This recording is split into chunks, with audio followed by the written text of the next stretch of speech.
Por la señal de la Santa Cruz de nuestros enemigos, líbranos, Señor Dios nuestro, en el nombre del Padre, y del Hijo, y del Espíritu Santo. Amén. Señor mío y Dios mío, creo firmemente que estás aquí, que me ves, que me oyes. Te adoro con profunda reverencia. Te pido perdón de mis pecados y gracia para hacer con fruto este rato de oración. Madre mía Inmaculada, San José, mi Padre y Señor, Ángel de mi guarda, interceded por mí.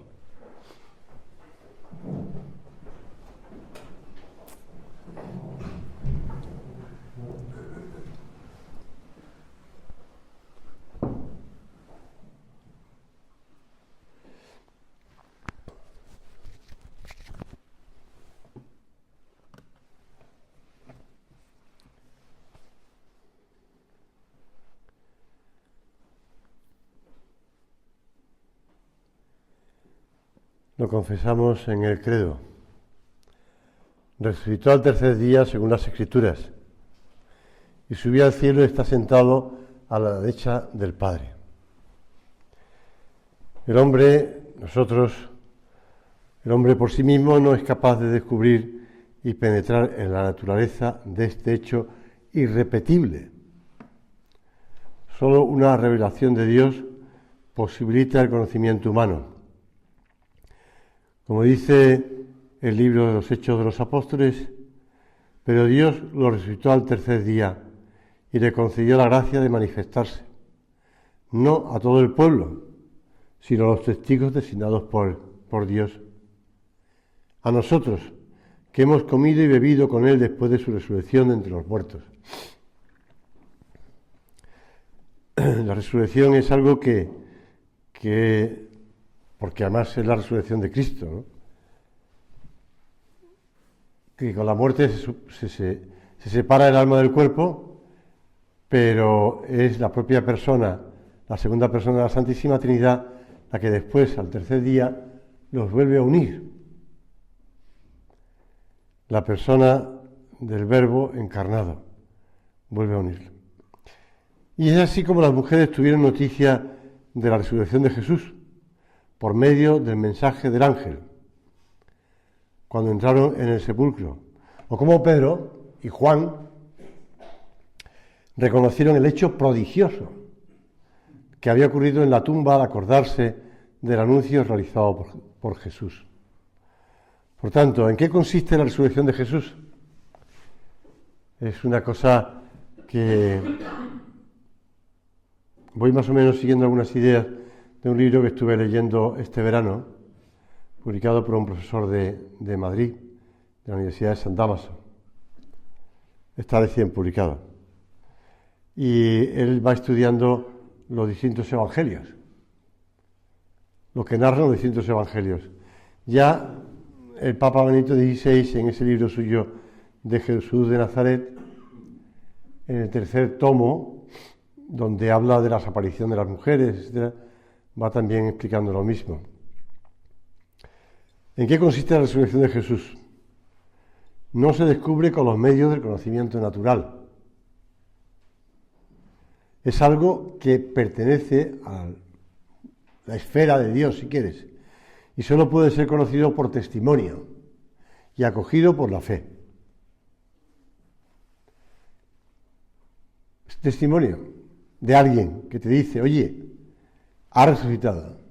Porque eso es lo que le pasó, es decir, nadie estaba presente en la tumba cuando vieron resucitar a Cristo. Cuando resucitó Cristo, nadie lo vio. Las mujeres lo conocen por el testimonio del ángel. Juan y Pedro por los testimonios de las mujeres que van a decírselo. Y tú y yo lo conocemos también por testimonio de personas que nos han transmitido. Y lo aceptamos por fe. Alguien te puede decir, demuéstrame que Cristo resucitó. Pues mira, no te lo puedo demostrar porque nadie lo vio en el momento de la resurrección. Sí le vieron después, ¿eh? Eso es otra cosa. Sí le vieron después. Pero el hecho específico de la resurrección, nadie. Y por lo tanto es un conocimiento por la fe. que implica a un testigo. La persona no ve con sus propios ojos el objeto en cuestión, no conoce de forma directa la realidad, sino que viene a saberlo de ella a través de un testigo. Ya te digo, después los apóstoles y las mujeres fueron testigos porque se encontraron con Cristo. Es lo que te digo al principio.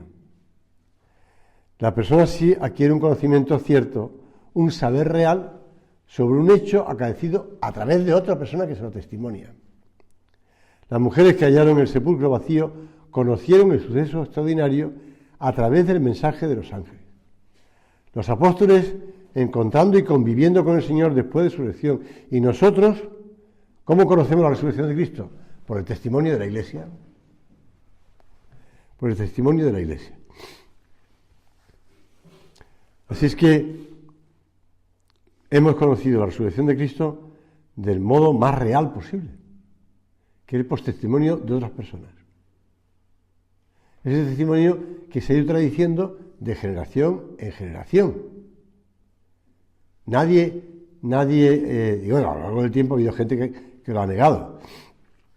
De hecho, el otro día salía un teologuillo, por decir algo, por no decir otra palabra más fea. En Alemania, profesor de teología, que decía, oye, es que creo que Cristo, no me creo que Cristo sea Dios, es hombre, punto. Ya está, hazte un paseo. Vete a la playa y tírale piedras a las gaviotas, pero déjame tranquilo, ¿no? Claro, siempre ha habido gente que ha dicho tonterías, pues pasa nada. Pero la realidad es que nosotros creemos lo que nos han testimoniado. En la vigilia pascual rezamos ese himno, Surrexit Christus spes mea. Y eso se reza cada año en la octava de Pascua. Resurrexit Christus spes mea. Ha resucitado Cristo, mi esperanza. Mi esperanza. Como lo recordaba el sucesor de Pedro, el Papa Francisco, en Jesús resucitado la vida ha vencido la muerte. Esta fe pascual alimenta nuestra esperanza. Y añadía, es una esperanza. La esperanza no defrauda, no es una ilusión, es una esperanza. Efectivamente, porque la palabra esperanza tiene su raíz en el verbo latino esperare, esperar. Cuando se espera algo o a alguien es porque se tiene la esperanza de que ese deseo se verá colmado. Y ellos, los apóstoles, fíjate tú, un ejemplo claro de personas que no se creyeron el testimonio. Los discípulos de Emaús. Los discípulos de Emaús, cuando empiezan a hablar con Jesús en el camino hacia Emaús, y van tristes y Jesús les pregunta qué les pasa, y entonces le dice, pero ¿cómo tú eres el único forastero que no sabe lo que ha ocurrido en Jerusalén estos días? Y le van narrando ellos que Jesús, no hombre pues, rico en palabras y en obras, tal, que nuestros jefes lo entregaron a los romanos para que lo crucificaran. Dicen unas mujeres que unas cosas de ángeles que ha resucitado. Ellos no se creyeron el testimonio de las mujeres. Claro, cuando ya le ven resucitado es cuando vuelven a Jerusalén a decir, oye, que se nos ha aparecido, y los apóstoles dicen, también a nosotros ahora ya.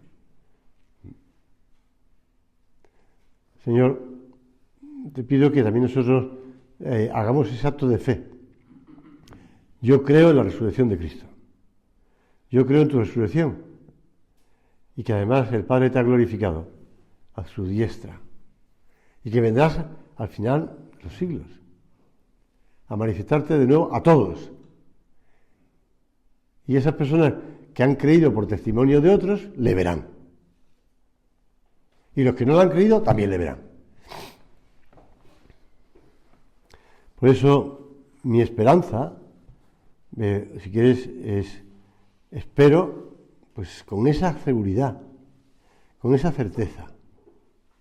Hay un conocido pintor barroco español, Bartolomé Esteban Murillo, digo a título de los que están aquí, de Sevilla, que posee numerosas representaciones de Cristo y de su Madre Santísima. Y entre otras obras pintó varios Ecce Homo, que muestran a Jesús con el torso desnudo, cubierto solo por un manto de púrpura y coronado de espinas. En algunos de ellos aparece maniatado y sujetando con la mano derecha el cetro que los soldados romanos le han ofrecido entre burlas, y dirige la mirada hacia el suelo.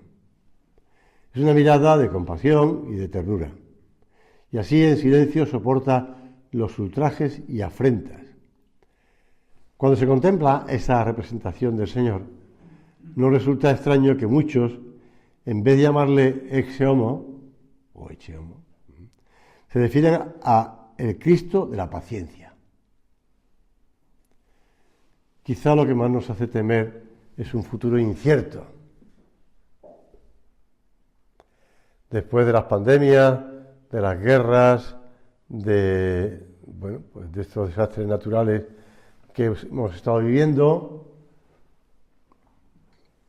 Ayer leía, más bien oía, porque estaba escuchándolo en las noticias, de una encuesta que se ha hecho y que muchos de los encuestados no atribuyen todo ese tema al cambio climático, sino al tema de la falta de estructuras para encauzar el agua, etcétera, etcétera, ¿no? Bueno,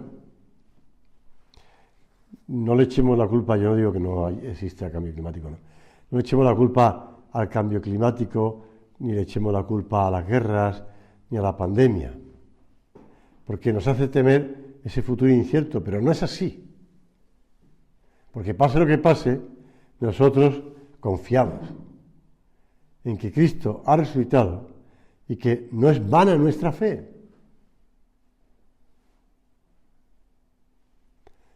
En Surco, San José María nos da una buena receta para sobrellevar la posible y natural intranquilidad. Un remedio contra esas inquietudes tuyas. Tener paciencia, por eso te leía lo de Murillo y el Cristo de la paciencia. Rectitud de intención. Claro, si uno se está buscando a sí mismo, entonces hasta la más mínima heridita le hace temblar. El más mínimo cambio en bolsa le hace hundirse. Tener paciencia, rectitud de intención, mirar las cosas con perspectiva sobrenatural. Pues eso es lo que debemos hacer nosotros. Tener paciencia. Siempre rectitud de intención. Buscamos la gloria de Dios y el bien de las almas y punto. Y ya está. Y después, es que me contaban estos días de una señora mayor que contaba que le preguntaban que por qué no había pasado nada en la habitación donde ella estaba. Dice, porque había puesto la Sagrada Biblia en la puerta de la habitación y había dicho, confío en ti, y se había echado a dormir. Y no había entrado al agua. Pues sí, hombre, yo no te digo que haya que hacer estas cosas, ¿no? Pero intenta también subir las escaleras para que no... Pero bueno, también cada uno tiene su fe. Si esa persona confiaba de ese modo tan grande, pues... Y además, como le llevaban alimento cada día y ella no salía, no podía salir. Confiaba en Dios, ya está. Bueno, nos parece un poco exagerado, ¿verdad? Pero también de nosotros hay que confiar también así en Dios. Con esa certeza, con esa seguridad que nos da la resurrección de Cristo. Pero eso sí, rectitud de intención. El fundador del Opus Dei, que era por carácter dinámico fogoso, tuvo que aprender a lo largo de su vida a esperar. Especialmente a partir de su llegada a Roma y debido a todas las gestiones que emprendió para lograr el reconocimiento jurídico más adecuado para la obra. Ahora han vuelto a comenzar. Espera, vamos a decirlo así. En una carta escrita a sus hijos fechadas en Italia en abril de 1947, les hablaba de un cambio de planes ocurrido a su pesar y finalizaba con su característico sentido del humor. Paciencia. Otra cosa más que paladear. Punto. Tú tienes que paladear algo que a lo mejor es amargo, ¿no? Bueno, pues paciencia. Bueno, pues paladear significa gustar con detenimiento y es una de las lecciones de la paciencia. Gracias a ella aprendemos a apreciar, aun en las situaciones que nos contrarían, el lado amable que encierra. Por eso, Señor, te pedimos que hagamos examen. Y si para nosotros el dolor nos supone maduración, si maduramos en el dolor. Madurar quiere decir colocar las cosas en su sitio, con la escala de valores que tiene. No dejarse llevar por lo primero que me ilusiona, lo primero que me brota, lo primero o por las ganas que tenga, no tengo ganas, o por lo que me atrae, ahora que estamos todos con la imagen, de todo imagen, por lo primero que me entra por los ojos, ¿no? Madurar. La muerte de Jesús es el mayor mal jamás cometido y ha dado como fruto nuestra santificación y nuestra reconciliación con Dios y la esperanza de una vida eterna, con lo cual, pues, perdonadme, tampoco ha sido tan malo. La cruz de Cristo ha cambiado el sentido del dolor y del sufrimiento humano. La cruz de Cristo le ha quitado las armas al pecado. Porque después del pecado entró la muerte y el dolor y el sufrimiento y el cansancio. Comerás el pan con el sudor de tu frente. Decía el Papa Benedicto XVI, lo que cura al hombre no es esquivar el sufrimiento y huir ante el dolor, sino la capacidad de aceptar la tribulación, madurar en ella y encontrar en ella un sentido, mediante la unión con Cristo, que ha sufrido con amor infinito.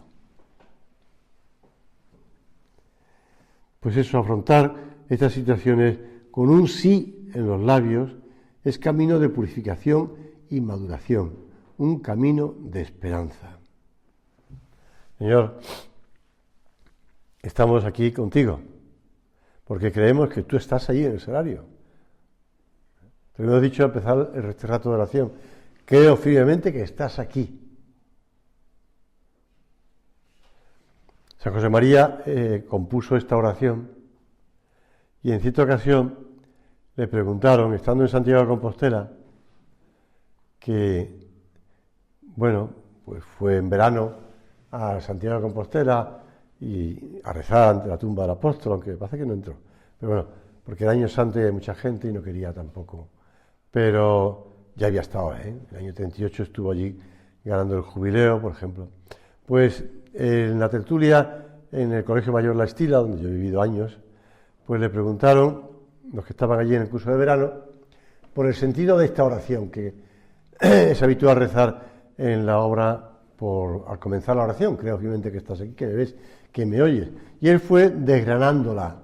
Y cuando llegó a eso, al principio, que me ves, que me oyes, comentó, lo añadí porque lo necesitaba. Pues nosotros le hemos dicho, Señor, que me ves, que me oyes, porque lo necesito. Creo firmemente que estás aquí. Necesito creer que tú estás aquí y que me ves y que me oyes. La esperanza es el ancla del alma, se dice en los Hechos de los Apóstoles.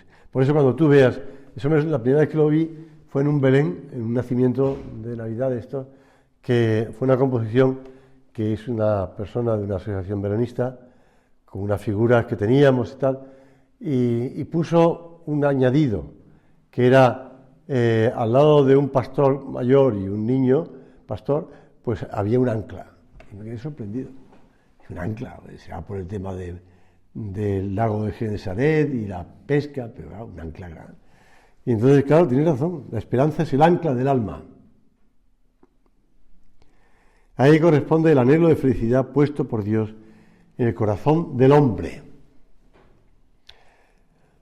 Como sabemos, pues en el año 36, en julio de 36, hubo un golpe de Estado, un golpe militar.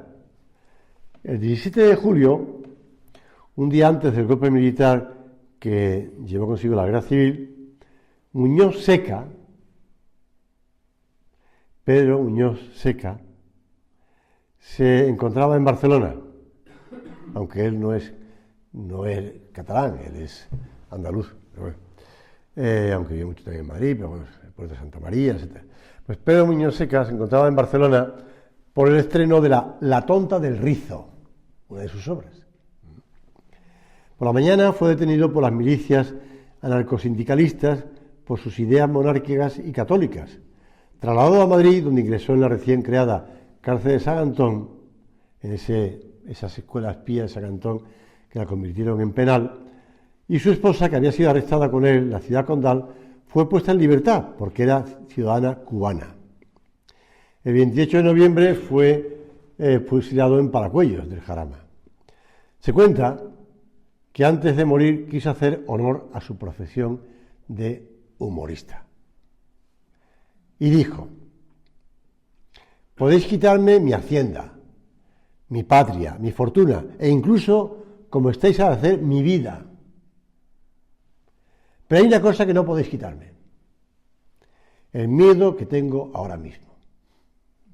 Bueno, pues este hombre se puso delante de la realidad y se lo tomó, no a broma, pues sí a broma, aunque tenía mucho miedo. Nosotros no debemos de tener miedo ni a la vida ni a la muerte, porque sabemos que Dios está con nosotros. Y la esperanza nos lleva a poner nuestra confianza en las promesas de Cristo y no en nuestras solas fuerzas. Protege del desaliento, sostiene en todo desfallecimiento y dilata el corazón en la espera de la bienaventuranza eterna. Es algo que se recoge en el Catecismo de la Iglesia Católica. Su impulso, la esperanza, preserva del egoísmo y conduce a la dicha de la caridad, del amor. Por eso, Señor, que vivamos siempre de esperanza. Cuando ya lleguemos al cielo, la esperanza se acaba, claro. Y la fe también. Pero la caridad permanece, dice San Pablo. Vamos nosotros a anclarnos en la esperanza, junto con la paciencia. Junto con la paciencia, saber esperar. Comprender que la realidad es que en nuestra vida, pues el Señor va acompañándonos y por tanto, como los discípulos de Emaús, no desesperar, porque a veces no le vemos, pero otras veces le conocemos a partir del pan. Tranquilidad, paciencia, esperar. La esperanza efectiva nace del amor y se funda en el amor que brota del corazón de Jesús. Dice San Pablo a los romanos: porque si siendo enemigos fuimos reconciliados con Dios por la muerte de su Hijo, mucho más ahora que estamos reconciliados seremos salvados por su vida. Seremos salvados por su vida. El Papa ha escrito la última encíclica hablando del corazón de Jesús. Pues sí, ese corazón de Jesús traspasado en la cruz es para nosotros motivo de esperanza, porque derramó hasta la última gota de su sangre. No se reservó nada. Por tanto, porque ya sabemos, se reza en ese himno atribuido a Santo Tomás en Adorote Devote. Basta con una gota de su sangre para liberar de todos los pecados al mundo entero. Pero el Señor quiso derramar toda su sangre para que no nos quede duda de la confianza, la esperanza.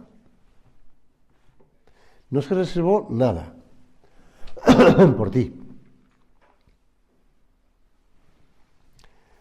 Esto lo cuenta don Álvaro, creo, que sí.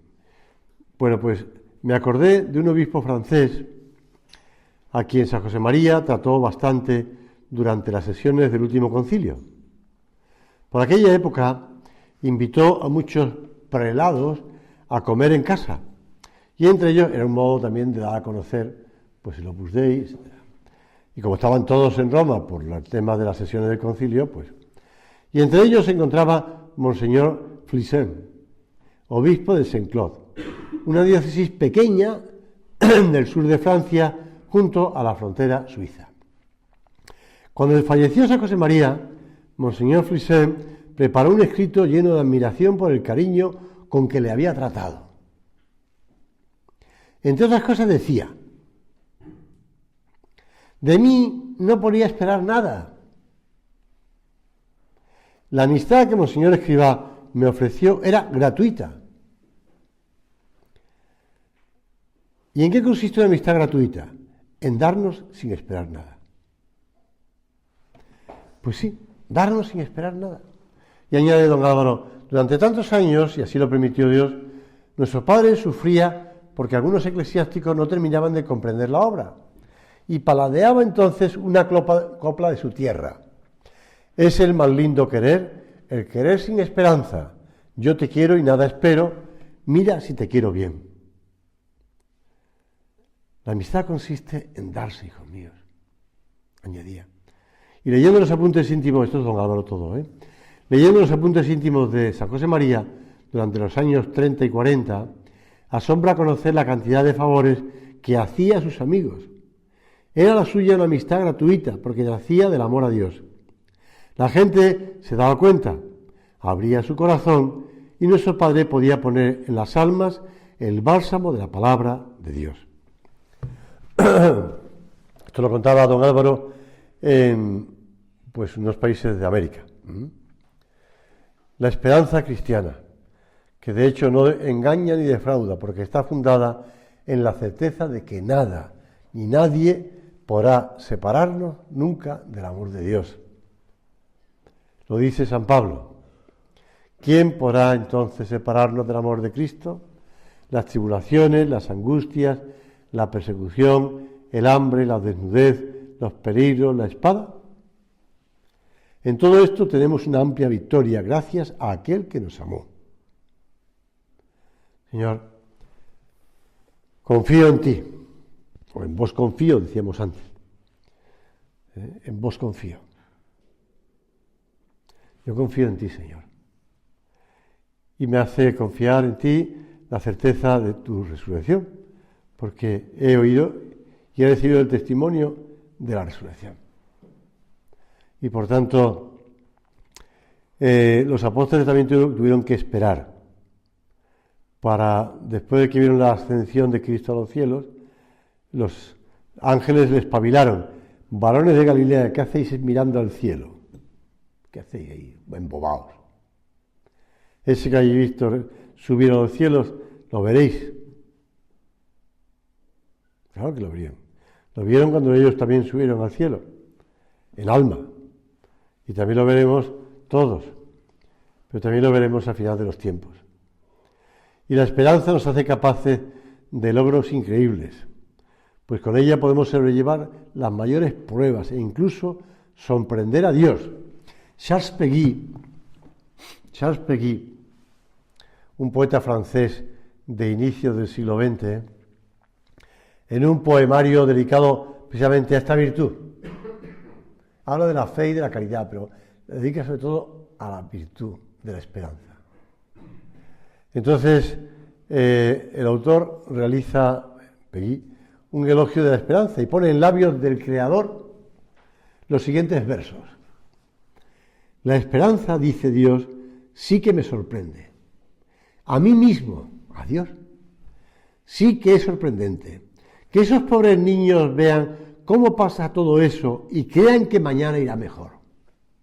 Que vean cómo pasa ese hoy y crean que irá mejor mañana en la mañana.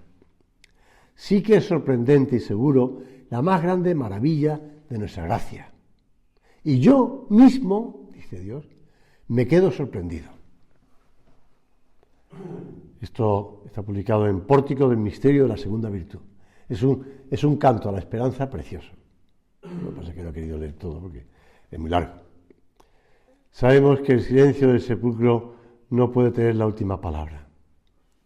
Estamos acostumbrados a quererlo todo y de inmediato, en un mundo donde la prisa se ha convertido en una constante.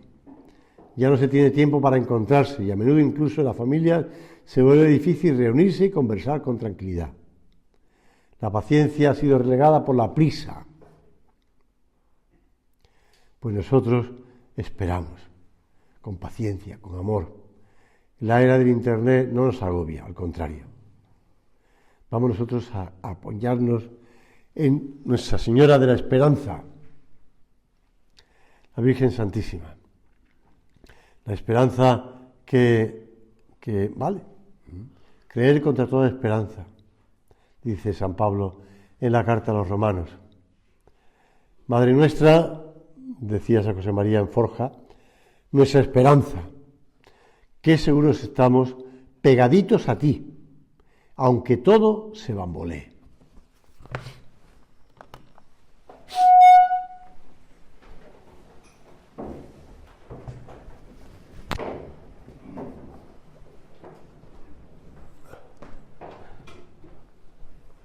Te doy gracias, Dios mío, por los buenos propósitos, afectos e inspiraciones que me has comunicado en esta meditación.